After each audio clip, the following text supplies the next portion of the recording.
Standing in front of an empty lot where my $850,000 house used to be, I stared at the sold sign swaying in the October wind.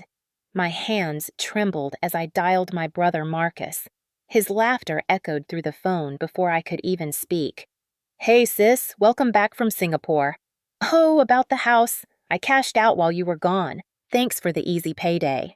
The line went dead, leaving me with nothing but the sound of my world crashing down around me. Before we dive into how I made my brother pay for destroying my life, drop a comment telling me where you are watching from. If family betrayal stories make your blood boil, like mine did, smash that like button and hit subscribe because this revenge journey is going to get wild. You will not believe what I discovered about my own brother. My name is Adrienne Walsh, and 3 years ago, I thought I was the luckiest woman alive. I had just landed a dream consulting job in Singapore with a tech firm offering me triple my Boston salary. Before leaving, I made what I thought was a smart decision, putting my Beacon Hill townhouse in a family trust with my younger brother Marcus as the secondary trustee. The house had been my grandmother's passed down through generations of Walsh women, and I wanted to keep it in the family while I was overseas. Marcus had always been the golden child. Charming, charismatic, with that easy smile that made everyone trust him instantly. When I told him about the Singapore opportunity, he was the first to encourage me to go. "This is your chance, Adrienne. Do not worry about the house. I will take care of everything." He even offered to check on it monthly, handle any maintenance issues, and forward my mail. I remember hugging him at Logan Airport, grateful to have such a supportive brother. The first year abroad flew by in a whirlwind of 14-hour workdays and weekend exploration of Southeast Asia. Marcus sent regular updates. "House looks great, neighbors say hi, Sai." Or "Fixed that loose shutter you mentioned." His messages were brief but reassuring. I wire transferred him $5,000 twice to cover property taxes and maintenance money he claimed to have spent on roof repairs and HVAC updates. By year 2, something felt off. His messages became shorter, less frequent. When I video called, he always seemed distracted, checking his phone, making excuses to end conversations quickly. "You know how busy things get during baseball season," he would say, referring to his job as a scout for a minor league team. But the uneasiness in my gut grew stronger with each passing month. The red flags became impossible to ignore during my final 6 months abroad. Marcus stopped responding to my calls entirely. When I finally reached him, he claimed he had been traveling extensively for work. But when I casually mentioned this to our cousin Lisa during a rare family video call, she looked confused. "Traveling Marcus has been in Boston all year. I see him at the gym constantly. He just bought a brand new BMW and moved into some fancy apartment in Back Bay." My blood ran cold. A BMW Back Bay apartment. On a baseball scout's salary, I immediately tried calling the property management company I had hired before leaving, only to discover they had been terminated 18 months earlier. According to their records, the property owner, meaning Marcus, had dismissed their services, claiming he would handle everything personally. That night, unable to sleep, I spent hours researching online. I managed to access the Suffolk County Registry of Deeds website and began searching property records for my address. What I found made my stomach drop to my feet. 3 months after I left for Singapore, Marcus had filed paperwork removing me as the primary trustee, claiming I had abandoned the property. 6 months later, he had listed it for sale. The house I had bought for $420,000, which had appreciated to $850,000, had been sold for $875,000. Marcus had pocketed every single penny. According to the documents, he had used a forged power of attorney, somehow obtaining my signature, to legitimize the sale. I sat in my Singapore apartment at 3 in the morning, tears streaming down my face, staring at legal documents that proved my own brother had stolen my inheritance, my home, and my future. The house where I had planned to raise a family, where I kept my grandmother's china and my father's books, where every corner held precious memories, gone, sold, cashed out. The betrayal cut deeper than any knife. This was not just theft. It was the destruction of everything I held sacred about family loyalty. Marcus had not just stolen my house. He had stolen my trust in blood bonds, my faith in the people who were supposed to love and protect me unconditionally. But as I sat there in the darkness, something else began to grow alongside my grief, a cold, calculating fury. My brother thought he was dealing with the same trusting sister who had left Boston 3 years earlier. He had no idea that my time in Singapore had taught me how to fight dirty in the corporate world, how to play chess while others played checkers. Marcus wanted to cash out perfect. I was about to show him exactly what that kind of betrayal would cost him. I landed at Logan Airport on a gray October morning with nothing but rage and a meticulously crafted plan. For 6 weeks, I had worked with a lawyer in Singapore to understand my legal options. The news was not encouraging. Proving fraud across international lines would be expensive and time-consuming with no guarantee of success. But I had not spent 3 years navigating the brutal world of international consulting to back down from a fight. My first stop was not a confrontation with Marcus. It was the Boston Public Library. I needed to understand exactly how deep this betrayal ran, and I needed documentation that would hold up under scrutiny. For 3 days, I lived in that library, poring over property records, tax documents, and legal filings. What I discovered was even worse than I had imagined. Marcus had not just stolen my house. He had systematically planned this theft for over a year before executing it. The property management company had been dismissed not because of poor service, but because they had started asking questions about the legitimacy of his authority. He had forged not just one document, but 7 different pieces of paperwork, including a fake letter from me, authorizing the sale due to financial hardship abroad. But the most damning evidence came from an unexpected source: social media.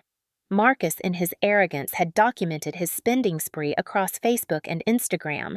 Photos of his new BMW with captions like, "Upgrade time," posted just 2 weeks after my house closed. Pictures of expensive dinners at high-end Boston restaurants, tagged locations at exclusive country clubs, and selfies from a luxury vacation in the Bahamas, all time-stamped after he had stolen my money. The man who had always been careful with finances, who used to split restaurant bills down to the penny, was suddenly living like royalty. And he was stupid enough to document every moment of it online. Armed with this evidence, I made my first strategic move. I contacted every family member individually, not to accuse Marcus directly, but to catch up after my time abroad, and casually mention my confusion about the house situation. The responses were illuminating. Our Aunt Patricia, always the family gossip, revealed that Marcus had told everyone I had decided to stay in Singapore permanently and needed to liquidate assets quickly. Our cousin David mentioned that Marcus had borrowed $20,000 from him 6 months earlier, claiming it was for Adrian's emergency medical bills abroad. Our Uncle Robert said Marcus had approached him about investing in a business opportunity and had shown him bank statements proving he had significant liquid assets. Each conversation painted a clearer picture. Marcus had not just stolen from me. He had created an elaborate web of lies involving our entire family, using my supposed abandonment to justify his theft, while simultaneously using my stolen money to fund a lifestyle that impressed and manipulated our relatives. But the most shocking revelation came from an unexpected source. While researching property records, I discovered that Marcus had tried to sell the house once before, 8 months into my Singapore assignment. The sale had fallen through when the buyer's attorney discovered discrepancies in the ownership documentation. Instead of backing down, Marcus had spent the next 6 months crafting better forgeries and finding a less scrupulous buyer. This was not an impulsive crime of opportunity. This was a calculated long-term fraud perpetrated by someone who had spent months planning how to steal everything I owned. On my 4th day back in Boston, I finally called Marcus. My voice was steady, controlled, giving no hint of what I knew. "Hey, can we meet for coffee? I want to hear about everything I missed while I was away."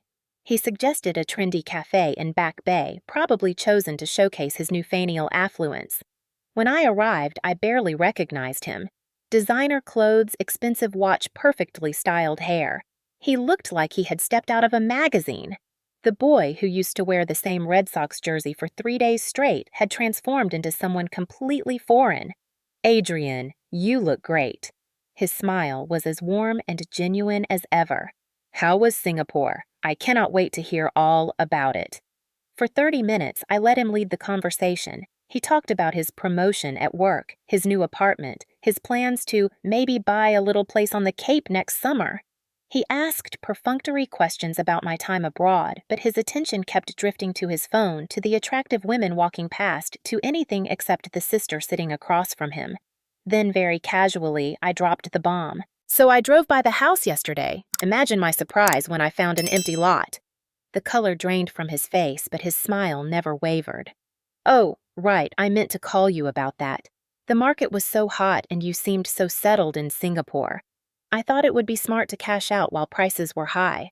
I put the money in a safe investment account for you." "Really?" "Which account? I would love to see the statements." His laugh sounded forced now. "Well, you know how paranoid I am about financial stuff. I used a private wealth management firm. Very exclusive. I will get you the information." I nodded slowly, watching sweat begin to form on his forehead, despite the cool October air. "That sounds wonderful, Marcus, because I have been having the strangest conversations with family members. Apparently, you told Aunt Patricia I decided to stay in Singapore permanently. You told Uncle Robert I needed emergency medical care. You told Cousin David I was in financial trouble. I am curious, which story is true?" The mask finally slipped. For just a moment, I saw something cold and calculating flash across his features before the charming smile snapped back into place. "Family gossip, you know how it is. People misunderstand things." "I am sure they do." I pulled out my phone and showed him a screenshot of his Instagram post from the Bahamas. "This is a beautiful vacation photo, by the way. When did you say you took this trip?"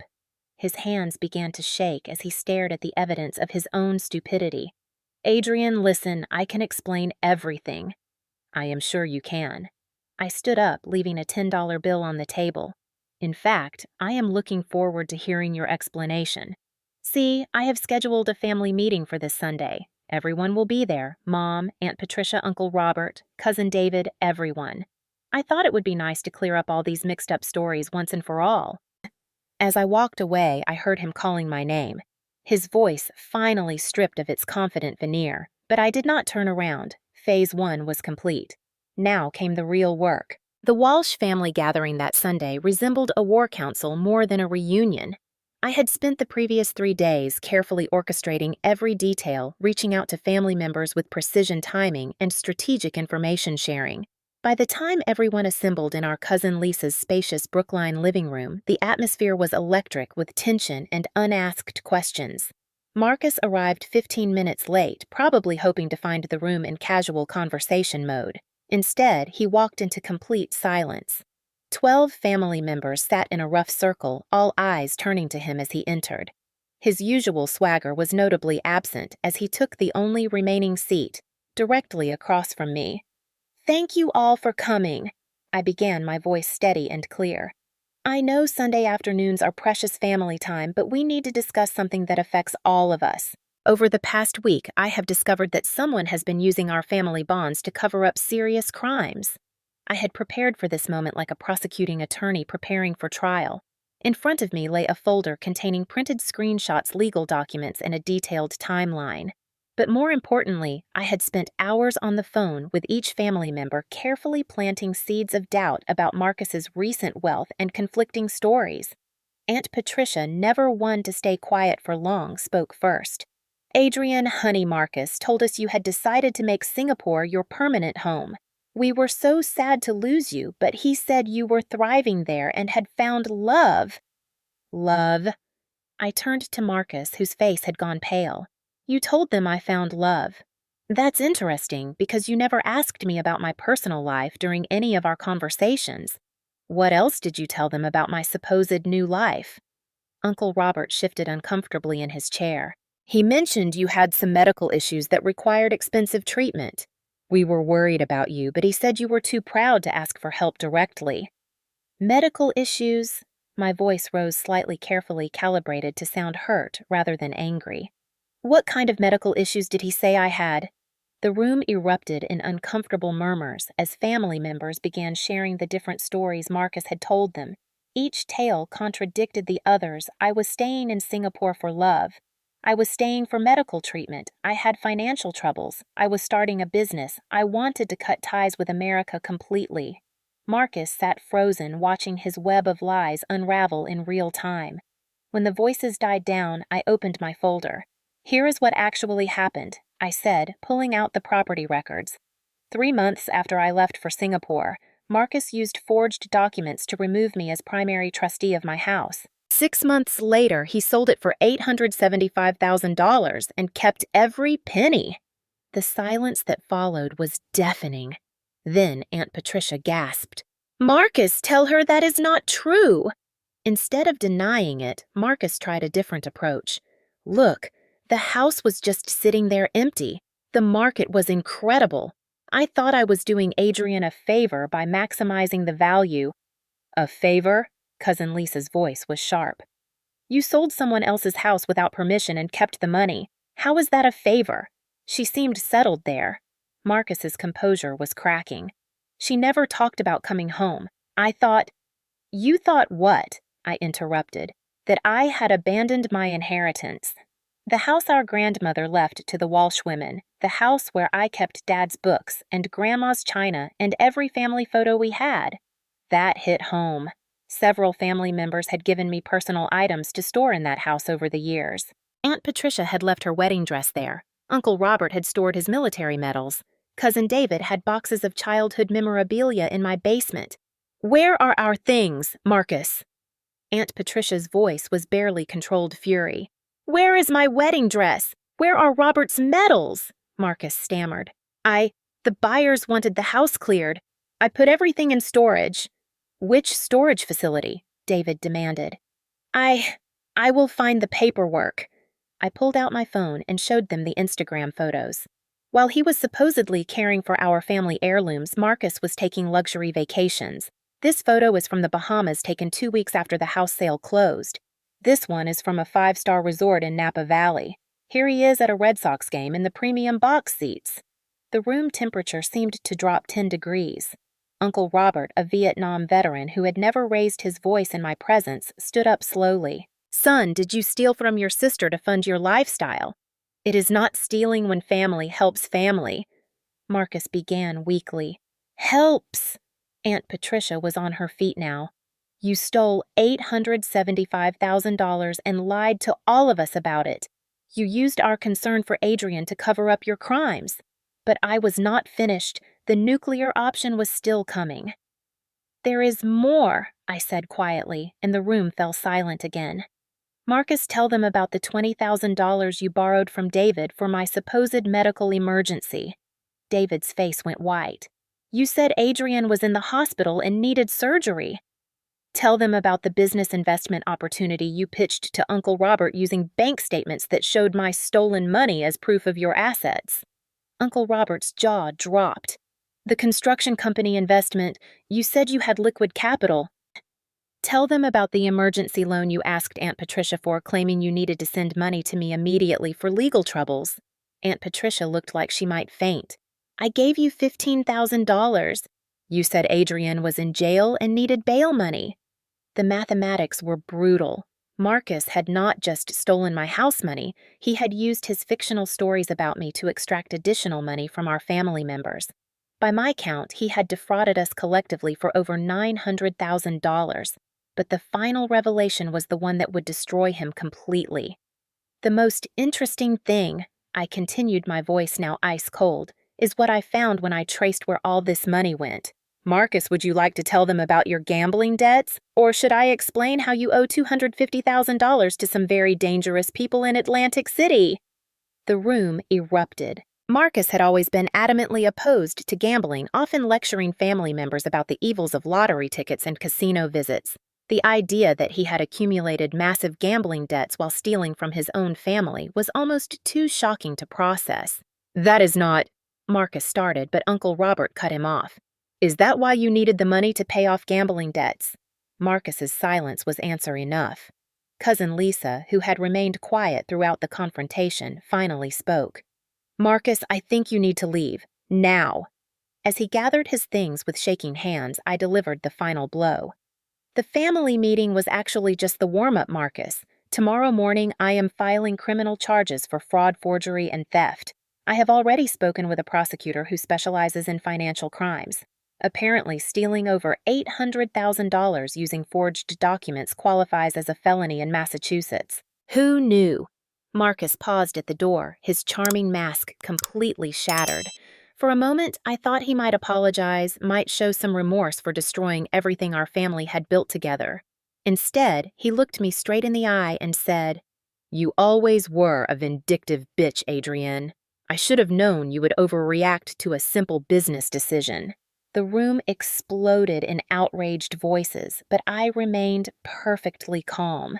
His words had just given me everything I needed for the final phase of my plan. After Marcus left, the family spent 2 more hours strategizing. By the end of the evening, I had something more valuable than money. I had an alliance of family members who were now personally invested in seeing Marcus face consequences for his betrayals. Aunt Patricia offered to hire a private investigator. Uncle Robert promised to contact his attorney friends. Cousin David volunteered to help with research and documentation. But most importantly, I had established myself not as a victim seeking revenge, but as a family leader seeking justice. The difference would prove crucial in the battles ahead. 3 weeks into building my case against Marcus, I thought I had assembled an unbreakable alliance. The family was united, evidence was mounting, and my attorney had assured me we had enough documentation to pursue both civil and criminal charges. But I was about to learn that betrayal runs deeper than blood and that trust once broken creates fractures that spread like poison through everything you thought was solid. The first crack appeared during a family strategy meeting at Aunt Patricia's house. We had been gathering weekly to coordinate our approach, share new evidence, and plan our next moves. Lisa had been particularly helpful using her connections in real estate to uncover additional documentation about the fraudulent sale. She had also volunteered to manage our growing collection of evidence, creating detailed spreadsheets and organizing everything with impressive efficiency. That Tuesday evening, as we reviewed the latest findings, Lisa made what seemed like a reasonable suggestion. "I think we should consolidate all our evidence in one location," she said, her voice calm and professional. "Right now, we have documents scattered across multiple people. If something happens to any of us, or if we need to provide everything to law enforcement, quickly having it centralized would be much more efficient." Uncle Robert nodded approvingly. "That makes sense. Lisa, you have been doing such excellent organizational work. Would you be willing to take point on that?" The room murmured agreement. Lisa had indeed been incredibly helpful, and her offer seemed both logical and generous. I felt a moment of hesitation, some instinct warning me to be cautious, but I pushed it aside. After Marcus's betrayal, I was probably just being paranoid about trusting anyone. Over the next few days, family members began delivering their copies of documents to Lisa. Bank records that Uncle Robert had obtained through his attorney friend. Property documentation that Aunt Patricia had requested from the Registry of Deeds. Phone records that David had somehow acquired showing Marcus's communications during the fraud period. Photographs, screenshots, financial statements, everything we had spent weeks collecting. I was the last to hand over my materials, partly because I had the largest collection and partly because something continued to nag at me. When I arrived at Lisa's house that Friday evening, I found her in her home office surrounded by neat stacks of paperwork and multiple computer monitors. "This is incredible organization," I said, genuinely impressed. "You have created a better case file than some law firms I have worked with." Lisa smiled, but something in her expression seemed off. "I want to make sure Marcus gets exactly what he deserves," she said. "Family betrayal should never go unpunished." That night, I drove home with an uncomfortable feeling I could not shake. Something about Lisa's tone, her word choice, the way she had looked at me when she said exactly what he deserves, felt wrong. But I was exhausted from weeks of emotional upheaval, and I attributed my unease to stress. The truth revealed itself 2 days later in the most devastating way possible. I was at my temporary apartment reviewing my remaining copies of key documents when my phone rang. The caller ID showed Marcus's number, the first time he had contacted me since our confrontation 3 weeks earlier. "Adrienne, we need to talk." His voice was different now, calmer, almost confident again. "I have nothing to say to you, Marcus. Save it for the prosecutor." "Actually, I think you do want to talk to me." See, I just had a very interesting conversation with our cousin Lisa. Turns out she has been keeping me informed about your little family crusade from the beginning. My blood turned to ice water. What are you talking about? Lisa called me the day after your dramatic family meeting. Apparently, she was not quite as outraged by my business decisions as she pretended to be. In fact, she thought your self-righteous revenge campaign was getting out of hand. I sank into my kitchen chair, the phone trembling in my hand. You are lying. Am I? Ask yourself this, Adrienne. How did Lisa get access to so much detailed information about property records and banking documentation? How did she suddenly become so skilled at organizing legal evidence? How did she know exactly which documents would be most damaging to me? The questions hit like physical blows. Lisa worked in marketing for a small nonprofit. She had no background in real estate or legal documentation.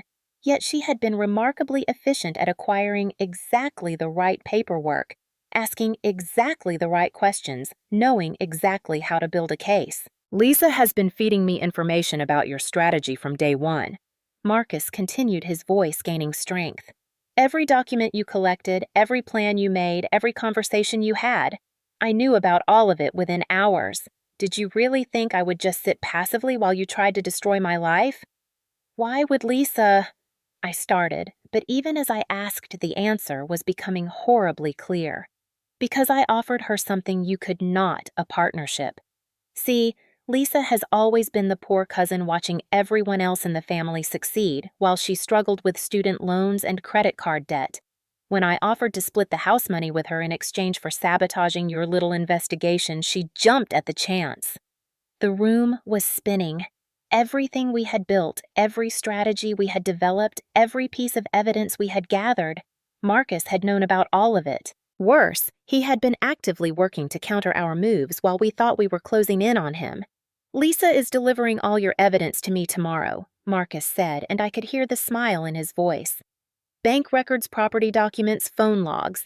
Everything you spent weeks collecting will disappear. And then she is going to tell the family that you offered her money to fabricate evidence against me. She has already been planting seeds about your mental state, suggesting that your time abroad made you paranoid and vindictive. I thought back to recent conversations with family members.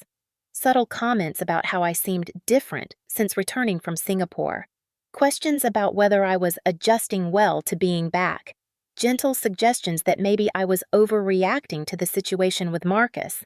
Lisa had been systematically undermining my credibility while pretending to support my cause. The best part, Marcus continued, is that Lisa has convinced Uncle Robert and Aunt Patricia that you have been emotionally manipulating them. She told them you showed her private messages where you laughed about how easy it was to turn the family against me. Amazing how quickly family loyalty can evaporate when someone plants the right doubts. I was having trouble breathing. The betrayal was so complete, so perfectly executed that I felt like I was drowning in quicksand. Every move I had made had been anticipated.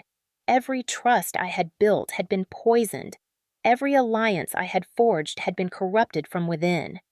So here is what is going to happen, Marcus said, his voice now cold and businesslike.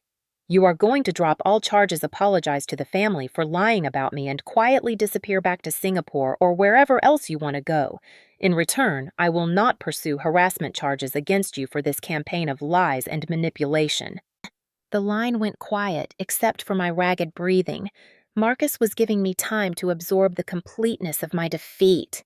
He had not just outmaneuvered me, he had used my own family's love and trust as weapons against me. But as I sat there in the wreckage of everything I had believed about loyalty and justice, something else began to emerge from the ashes of my naivety.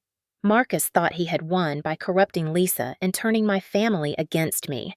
What he did not realize was that his greatest victory was about to become his most catastrophic mistake, because Lisa was not the only person I had been working with. And Marcus's arrogance had just revealed something that would give me the leverage I needed to destroy him completely. The morning after Marcus's devastating phone call, I sat in my car outside Lisa's house at 6 a.m., watching her load boxes of my evidence into her trunk. The sight of my own cousin systematically dismantling weeks of work should have broken me. Instead, it filled me with a cold, calculating fury that cleared my mind and sharpened my focus like nothing had in months. Marcus thought he had neutralized me by corrupting Lisa and turning my family against me. What he did not know was that I had learned something crucial during my years in Singapore: never put all your resources in one basket, and always have backup plans that your enemies cannot see coming.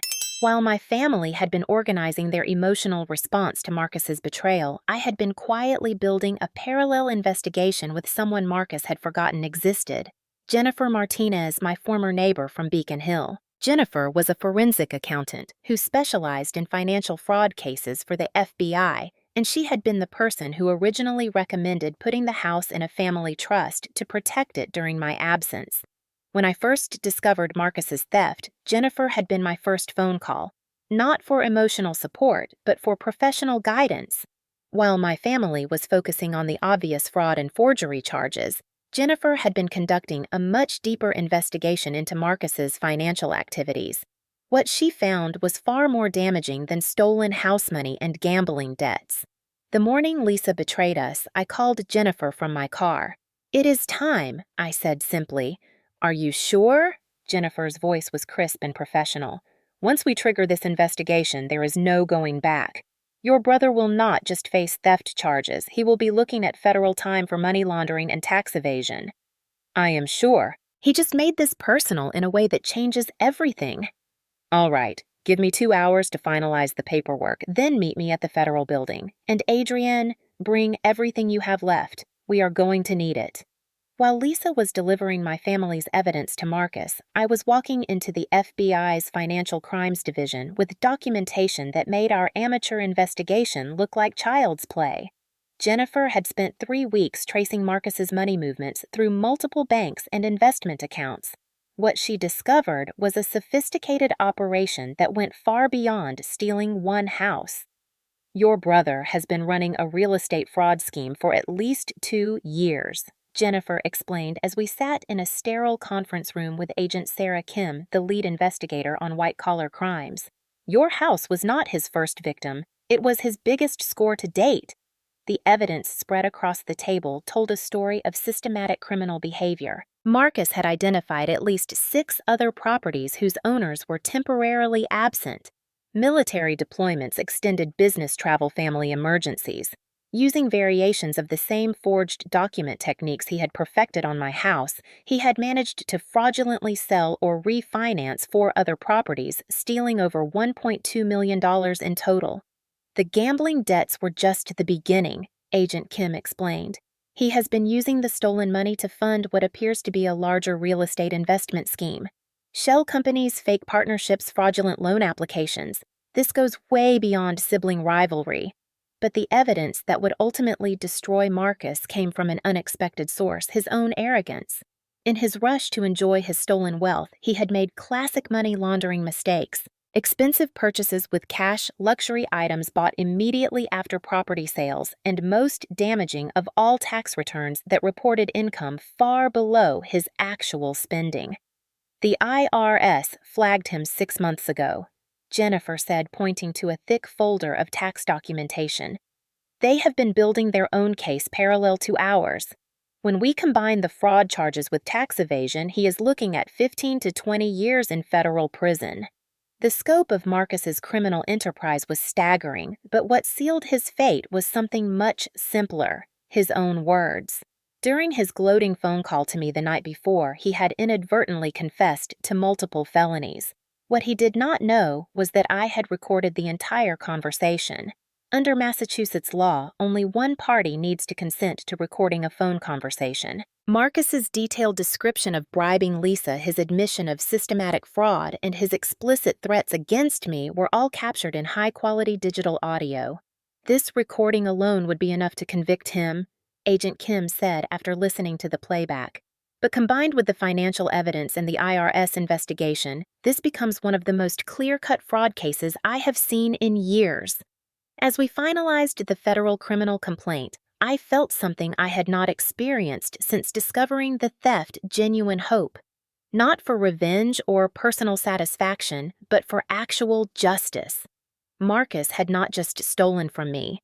He had victimized multiple families, corrupted our cousin, and used our family's love as a weapon against truth and accountability.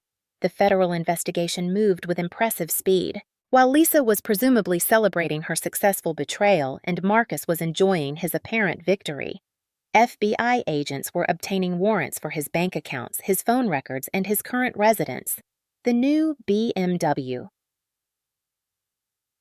the luxury apartment, the expensive watch collection, all of it was about to be seized as evidence of criminal proceeds. But I wanted something more than Marcus's arrest. I wanted my family to understand how completely they had been manipulated. Working with Jennifer, we crafted a strategy to reveal Lisa's betrayal and Marcus's extended criminal enterprise in a way that would restore my credibility while exposing the true scope of their conspiracy. The plan required perfect timing and nerves of steel. Jennifer would coordinate with Agent Kim to serve the arrest warrants exactly when I confronted Lisa with evidence of her betrayal. The goal was not just to catch Marcus, but to demonstrate to my family how sophisticated his criminal operation had become. 3 days later, I called another family meeting. This time, the invitation was different. "Emergency family meeting tonight. Lisa has something important to tell everyone about the Marcus situation." When family members arrived at Aunt Patricia's house that evening, they found Lisa and me sitting on opposite sides of the living room, the air thick with tension. I had spent the afternoon showing selected family members carefully chosen pieces of evidence, just enough to plant serious doubts about Lisa's recent behavior. "Lisa," I said when everyone was seated, "would you like to explain to everyone where our evidence went, or should I start with the recording of Marcus describing your partnership?" The color drained from Lisa's face as I pulled out my phone and pressed play. Marcus's voice filled the room clearly, describing how Lisa had been feeding him information in exchange for money, how she had planned to frame me as mentally unstable, how she had systematically undermined family trust to protect his criminal enterprise. As the recording played, I watched 20 years of family relationships crumble in real time. Aunt Patricia began crying. Uncle Robert stood up and walked to the window, his shoulders shaking with rage. Cousin David just stared at Lisa with an expression of pure disgust. When the recording ended, Lisa tried one last desperate lie. "He forced me to do it. He threatened me." That was when my phone rang. Agent Kim's number appeared on the screen, and I answered on speakerphone. "Ms. Walsh, I wanted to let you know that we have just arrested Marcus Walsh on federal charges of wire fraud, money laundering, and tax evasion. We also have a warrant for Lisa Martinez's arrest as an accessory to fraud and conspiracy charges. Is she still with you?" The silence in the room was deafening. Lisa's face went white as she realized the full scope of what was happening. This was not just about family drama anymore. This was about federal crimes with mandatory minimum sentences. As FBI agents knocked on Aunt Patricia's door 10 minutes later, I felt something I had not experienced in months: complete and total vindication. Not because my enemies were being arrested, but because the truth was finally being revealed in all its ugly complexity. Marcus had not just stolen money. He had corrupted family bonds, destroyed trust, and used our love for each other as weapons in his criminal enterprise. But most importantly, he had underestimated the power of patience, preparation, and having allies he never knew existed. 6 months later, I stood in a federal courthouse watching Marcus Walsh, former charming brother and current convicted felon, receive his sentence: 18 years in federal prison without possibility of parole for the first 10 years.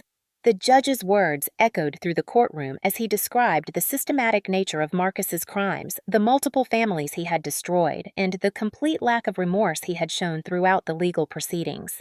Lisa received a lighter sentence, 5 years with possibility of parole after 3, in exchange for her cooperation in exposing the full extent of Marcus's real estate fraud network. Watching her led away in handcuffs, I felt no satisfaction, only sadness for how greed and jealousy had corrupted someone I had once considered a true friend. The financial restitution was substantial but incomplete. Between federal asset forfeiture insurance claims and civil settlements, I recovered approximately $600,000 of my stolen money.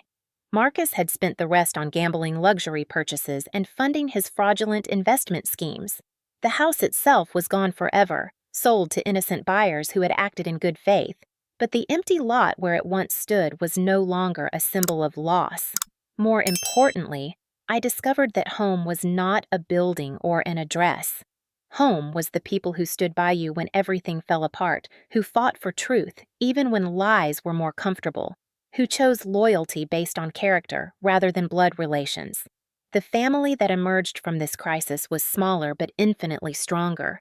Aunt Patricia, Uncle Robert, and Cousin David had stood firmly in support of justice even when it meant acknowledging they had been manipulated and deceived. We spent months rebuilding trust, having difficult conversations about how family loyalty should never enable criminal behavior and establishing new boundaries about what we owed each other as relatives. But the most unexpected gift came from Jennifer Martinez, my forensic accountant ally, who had become something much more precious, a chosen sister. Working together through the investigation had created a bond deeper than blood relationship. Jennifer understood the importance of evidence-based decision-making, the value of strategic thinking, and the necessity of holding people accountable for their actions regardless of family connections. "You know," Jennifer said as we sat in my new apartment overlooking Boston Harbor, "most people would have given up when their own cousin betrayed them. What made you keep fighting?" I thought about her question for a long time. I think it was realizing that justice is not about revenge or getting even. It is about protecting future victims and making sure that criminal behavior has real consequences. If I had let Marcus get away with this, he would have kept stealing from other families, kept destroying other people's trust, kept using family bonds as weapons. The ripple effects of the case extended far beyond our family drama. Marcus's conviction led to a federal task force investigation of real estate fraud targeting absent property owners. New safeguards were implemented requiring multiple forms of verification before trust property could be sold. 3 other criminal networks were exposed and prosecuted based on patterns identified in Marcus's operation. My career took an unexpected turn as well. The skills I had developed investigating financial fraud, building legal cases, and managing complex family dynamics attracted attention from corporate security firms. I now work as a consultant specializing in internal fraud investigations, helping companies identify and prosecute employees who steal from their own organizations. The irony is perfect. Marcus's betrayal launched me into a career where I spend my days catching people like him. But perhaps the most important outcome was personal growth that could never have happened without surviving complete betrayal and emerging stronger. I learned to distinguish between family bonds worth preserving and toxic relationships that needed to be severed. I discovered that real loyalty means supporting what is right rather than blindly protecting what is familiar. Most importantly, I found that chosen family, people who earn your trust through consistent actions, can be far more reliable than blood relatives. The house in Beacon Hill is gone, but I have built something better, a life based on integrity, surrounded by people who have proven their character under pressure, pursuing work that protects innocent people from exactly the kind of violations I experienced. Sometimes justice takes time. Sometimes it requires patient strategy and allies your enemies never see coming. But when it finally arrives, it brings something more valuable than financial compensation, the absolute certainty that you fought for what was right, regardless of personal cost. As I finish telling this story, I find myself wondering about your own experiences with family betrayal and the long journey toward justice. Have you ever discovered that someone you trusted completely was working against you behind the scenes? How do you rebuild faith in family bonds after experiencing the kind of systematic deception Marcus and Lisa orchestrated against me? What does justice look like in your own life when the legal system cannot fully restore what was stolen? Share your thoughts in the comments below. I read every single response and often reply personally. If this story of family karma and ultimate accountability resonated with you, please hit that like button and subscribe for more real-life justice stories. Share this video with anyone who has ever struggled with toxic family dynamics or wondered whether fighting for what is right is worth the personal cost. Thank you for taking this journey with me, and remember, sometimes the family that betrays you creates space for the family that truly deserves you. Trust is earned through consistent action, not inherited through shared DNA. And real justice is about protecting future victims as much as compensating past ones.